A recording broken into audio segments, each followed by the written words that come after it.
Looks like nobody's ever dusted back here. Like, I could be cleaning up Edwardian dust for all I know. Hi, welcome to my channel. I'm Snappy Dragon, you can call me V, and here we are doing home improvement instead of stitchy business, I guess. You might have noticed we're in different surroundings than my last couple videos because, well, we are. Unfortunately, things did not work out for me to stay in the Witchy Edwardian house. In a moment of great irony, I spent the day the Witchy Edwardian blouse video was released moving out. But that is not the story we're here for. My new place is also an Edwardian, and I am really happy with it. The room is huge and beautiful and has plenty of space for sewing studio.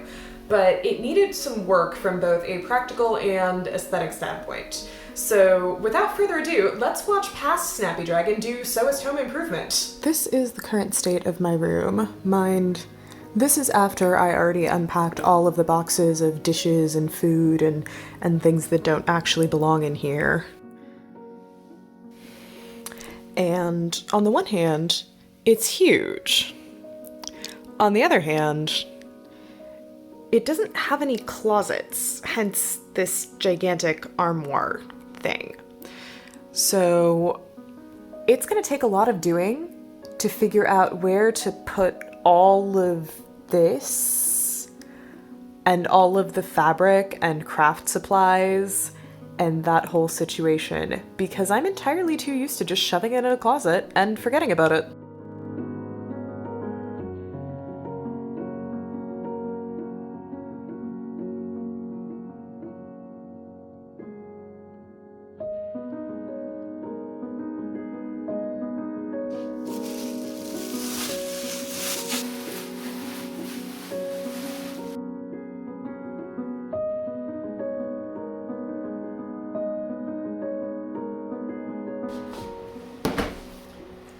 Here's the decorating box. I think the first thing I can do easily today is going to be to change those curtains over there.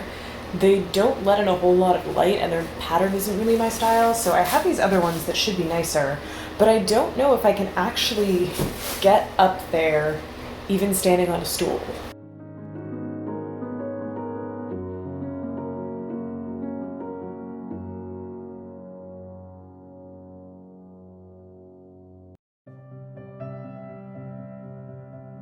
One of my first tasks is to repaint the awkward beige wall and mantelpiece. I have some painting supplies. This is leftover from when I painted my old room. So there's like some white paint in here that's probably 4 years old. There's some rollers, some drop cloths, and then I went to the little hardware store nearby and I got this. The rest of the supplies. The person there told me that they don't do like normal paint mixing, and she had me just get this for the accent color on the mantelpiece and just had to mix my own.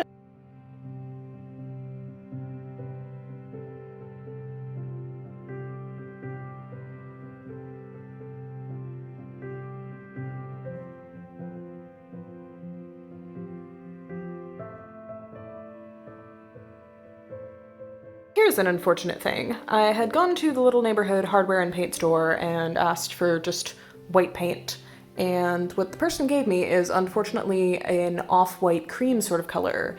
And I know to most people it's probably not all that obvious, but it's going to drive me up a wall. Pun intended and stood by.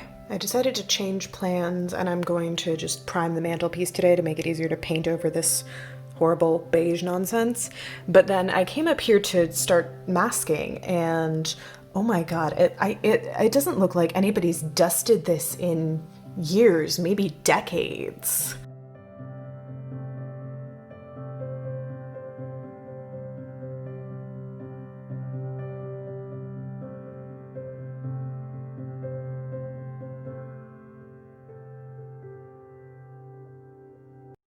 Everything's now primed over, and honestly, it already looks so much better. But I'm out of that bright white paint, so I'm gonna have to go to, thankfully, a different local hardware store tomorrow instead of Borg in pursuit of actual bright white paint. And I think I'll just get a nice blue accent color for this mantelpiece instead of trying to mix my own.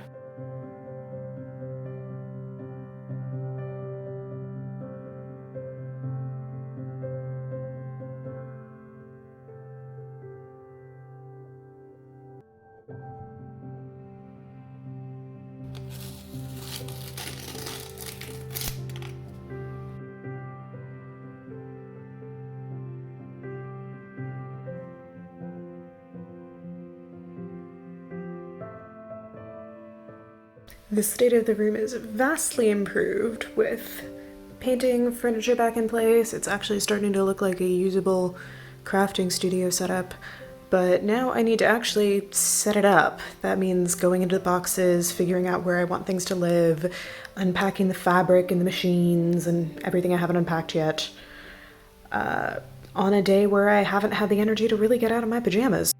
My fabric will be organized partly by fiber, partly by usage. I have one cubby for cotton fashion fabrics, another cubby for utility fabrics, things that will become mock-ups or lining or interlining. Oh hey, there's my sewing machine. A third cubby will have wool, silk, and other specialty fabrics. And finally, the linens get their own cubby because I am such a sucker for pretty linen.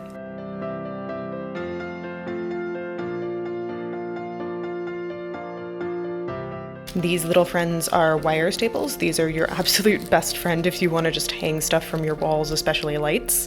So I'm going to need a few of them up there if I want to hold up these dragonflies.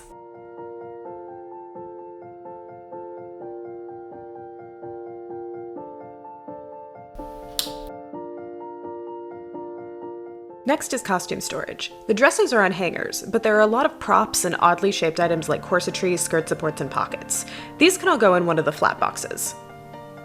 This accessory stand holds headwear and neckwear, random bits and bobs, and other things. Time to fold it back up neatly and put my drawers back in their drawers. Oh my gosh, so I wasn't sure this was going to get here in time, but it's here. Yay! So excited! This decal is gonna go up on the wall. Somebody actually messaged me to say that they really missed the tree decal, and honestly, I really missed the tree decal too, so I've ordered another one.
So the studio is actually all set up and functioning, finally.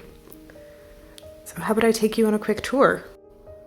The mantelpiece is painted, and then up there is Emily's picture titled "A Snappy Dragon Takes Tea" in a place of honor above the mantelpiece.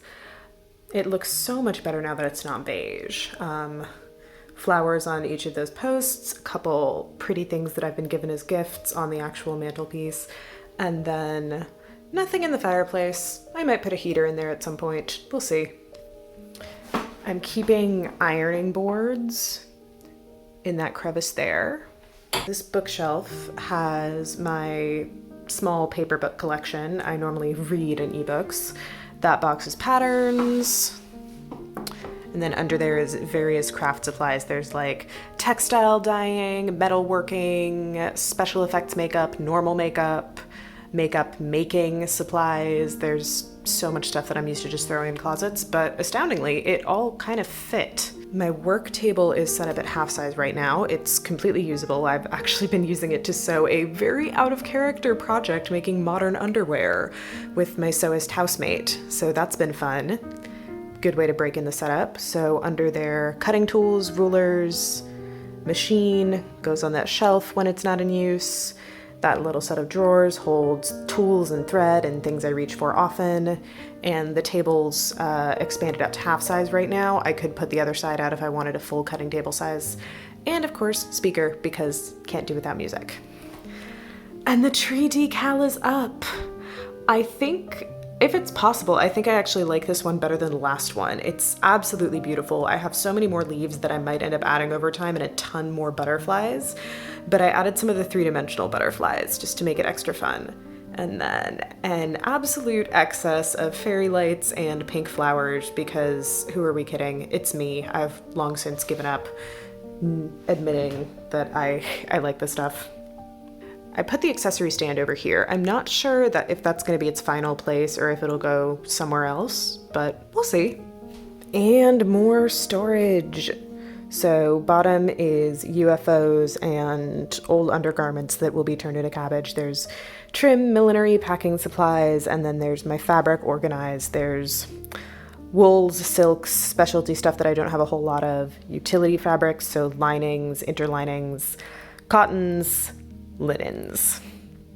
You can probably tell which I tend to buy most. Other random craft supplies, even more random craft supplies, and then corner full of tall measuring tools, gridded pattern paper, a sad, lonely, ill-used cutting mat. And I think that's it for the workspace. And then here is my nest/desk where all of the magic actually happens. This is where I'm usually found editing, hand sewing under an electric blanket, sitting in an armchair with a gigantic pillow behind me for back support. But I have had much fun decorating it. So I have my board, which has all of my cards, stickers, all sorts of just nice things that people have sent me over time, and it does me good to be reminded that they exist. And then I went all out with the flowers and butterflies and everything over here too, because honestly, they'll just cheer me up. I really enjoyed getting to set up such a beautiful space to work in, and I hope you had fun watching too. We're about to go back into shelter in place where I am, so whether you're here or elsewhere, I hope you are well and safe and being as careful as you can be. Please leave a like, subscribe for more stitchy business, which I promise I'll get back to next time, and tell me about your sewing space in the comments. I'll see you again soon. Happy sewing!